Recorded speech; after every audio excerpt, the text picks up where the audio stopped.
Assalamualaikum warahmatullahi wabarakatuh. Selamat pagi, anak-anak sekalian. Bagaimana kabarnya?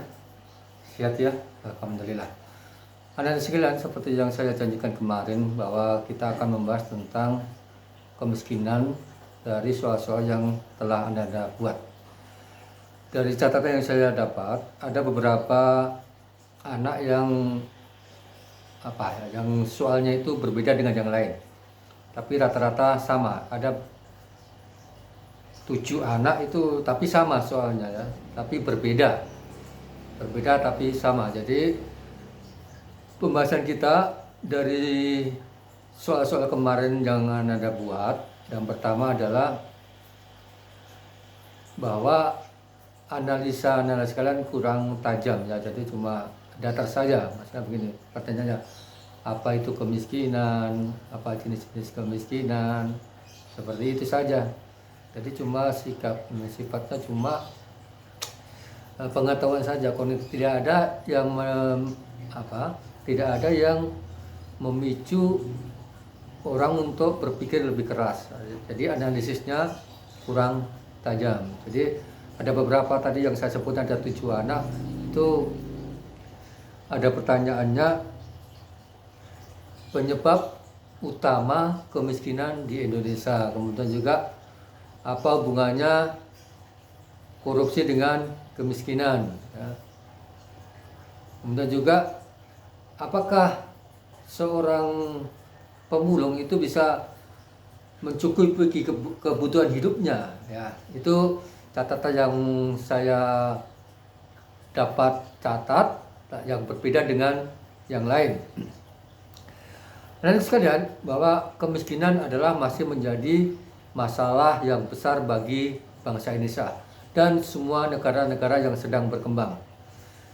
Di Indonesia, meskipun angka kemiskinan pada tahun 2019 sebelum ada pandemi itu sudah sempat menyentuh 1 digit, yaitu 9,98%. Jadi itu adalah sebuah penurunan, prestasi penurunan. Tetapi dari persentase tersebut, kalau kita lihat angkanya, jumlahnya itu lebih dari 27 juta. Ya, itu masih sangat besar. Jadi ada sekitar 3 kali lipat dari jumlah penduduk Provinsi Sulawesi Selatan.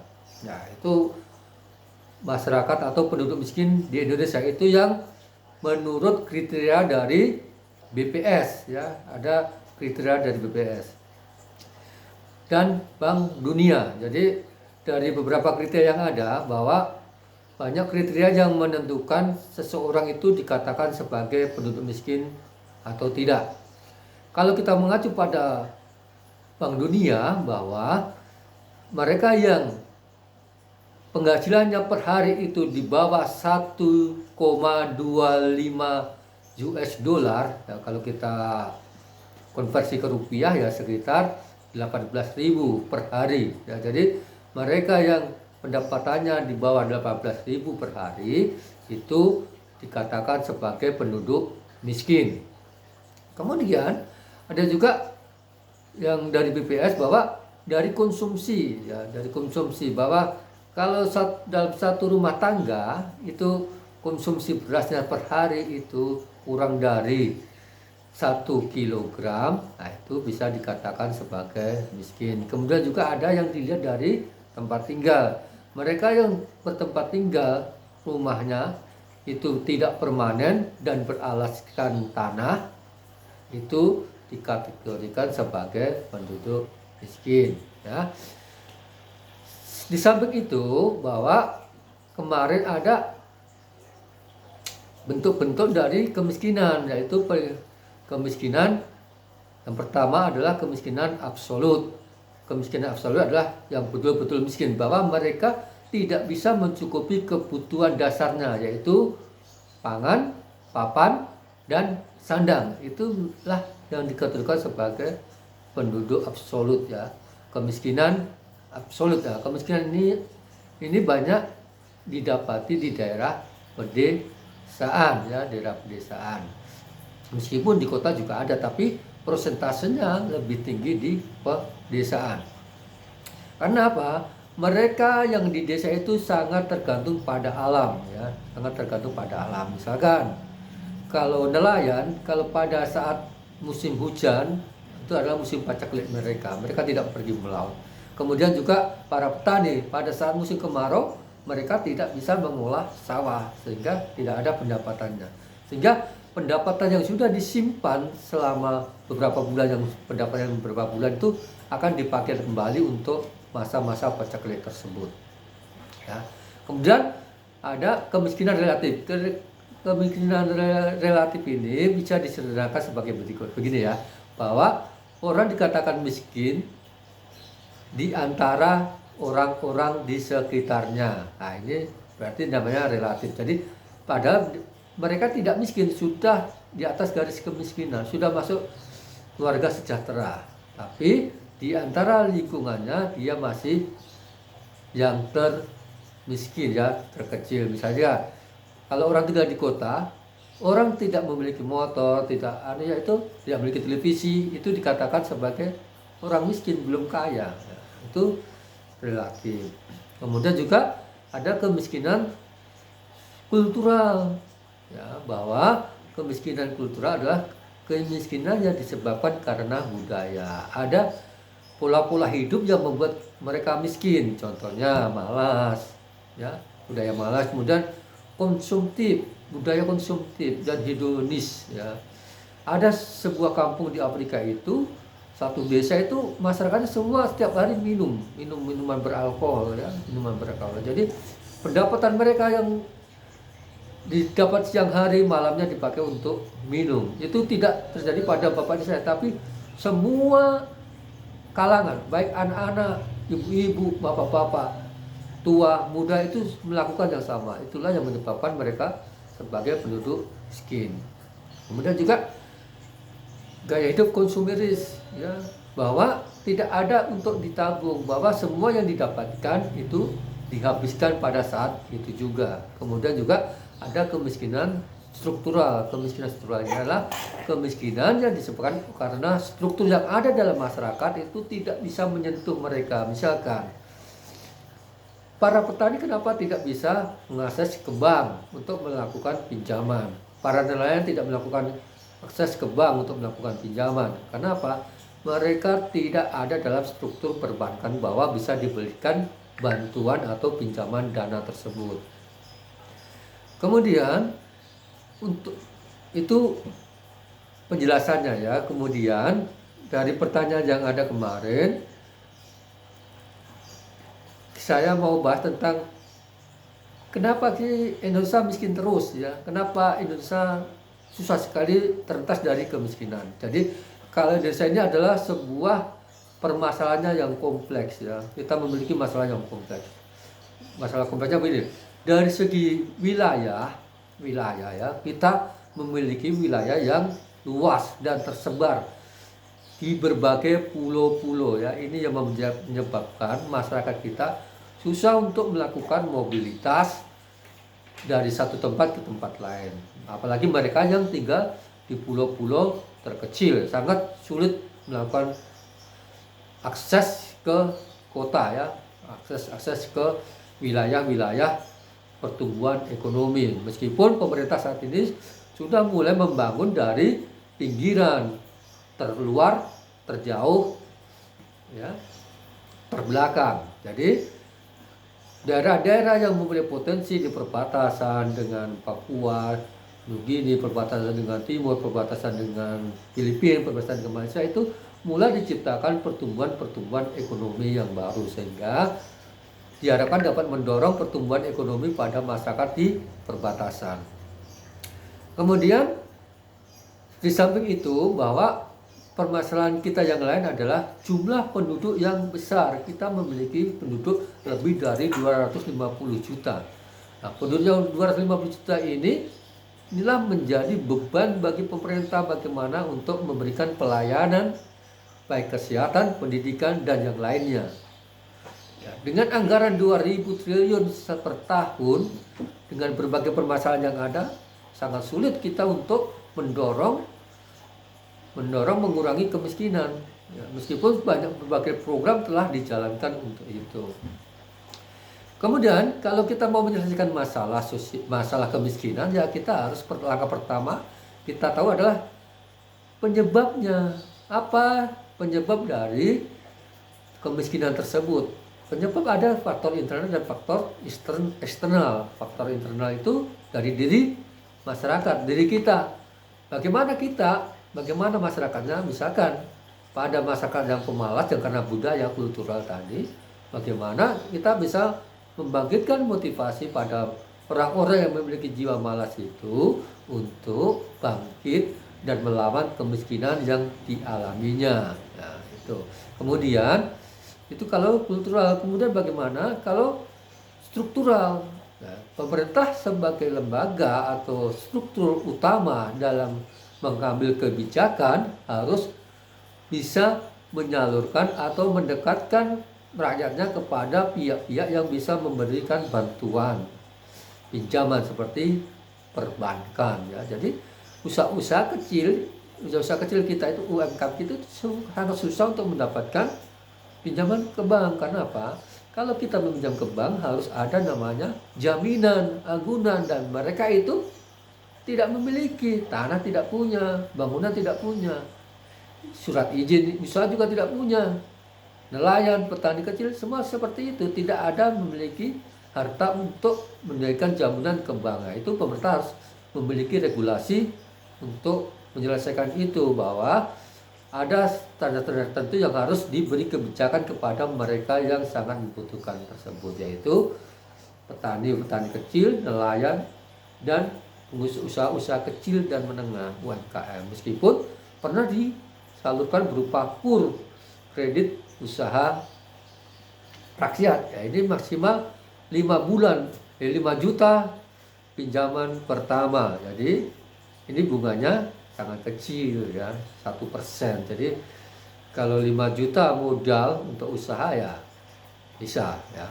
Kemudian untuk tahap selanjutnya itu bisa, bila dianggap berhasil, itu bisa diperbesar pinjamannya, ya. Itu ya. Jadi mau menyelesaikan masalah kemiskinan harus selesaikan penyebabnya, ya. Itu kalau penyebabnya kultural dan struktural, ya. Bagaimana kita mendorong masyarakat kita untuk saving, ya, menyimpan dan investasi. Nah, itu yang kita kurang. Masyarakat kita itu memiliki investasi yang kecil, ya, kecil misalnya, masih dominan untuk konsumsi. Itu juga jadi masalah, ya. Kemudian bagaimana hubungannya kemiskinan dengan korupsi? Kemiskinan dengan korupsi ada korelasinya, ya. Meskipun bahwa korupsi tidak disebabkan oleh kemiskinan, tetapi kemiskinan bisa memperburuk, korupsi bisa memperburuk kemiskinan. Kenapa? Program-program bantuan sosial untuk orang miskin itu banyak yang dikorupsi. Banyak kasus yang sudah ditangkap dan diselesaikan secara hukum bahwa mereka melakukan korupsi terhadap bantuan-bantuan sosial bagi masyarakat miskin. Dan ini tidak cuma di level atas, tapi juga sampai di level bawah, ya. Contoh Raskin saja sampai RT itu dia tidak menyerahkan semua jumlah nominal beras yang dibantukan kepada keluarga miskin, tetapi dia potong misalnya 1 liter per keluarga. Bayangkan 1 liter kali 100 liter. Itu sangat kecil, tapi akan menjadi gunung, ya. Akan jadi masalah. Sudah miskin dipotong lagi, dapat bantuan dipotong lagi, ya. Itulah mental para pejabat kita yang masih sangat tidak ada perhatiannya kepada rakyat miskin, ya, bantuan miskin, ya. Kemudian untuk masalah yang lain tadi yang muncul, ya, kemudian apakah cukup para pemulung untuk menghidupi keluarganya? Kalau persoalan cukup itu persoalan relatif kalau bagi saya. Jadi berapapun pendapatan kita itu bisa kita habiskan. Yang penting itu bagaimana kita mengelola pendapatan kita, ya. Pendapatan besar tidak bisa mengelola juga akan tidak cukup. Kalau kita cukup, kalau kita batasannya cukup tidak cukup, kita manusia tidak pernah cukup dengan apa yang dimiliki. Ya. Kita tidak pernah cukup dengan apa yang kita miliki. Kita akan selalu merasa kurang. Ya, itu. Kalau kita, tapi sebagai orang beriman, kita bahwa hidup sederhana itu lebih baik daripada hidup yang mewah. Ya, jadi bahwa cukup tidak cukup itu akan ada yang mencukupkan, yaitu Tuhan yang Maha Esa. Jadi yang penting kita bersyukur dengan nikmat yang telah diberikan pada hari ini, hari kemarin, itu harus kita syukuri. Jangan dikira bahwa mereka pemulung itu susah hidupnya. Kadang mereka justru lebih bahagia dari kita. Kalau tampilannya mereka begitu, mungkin penampilannya menyedihkan, tapi hatinya mungkin lebih bahagia daripada kita. Ya, seperti itu.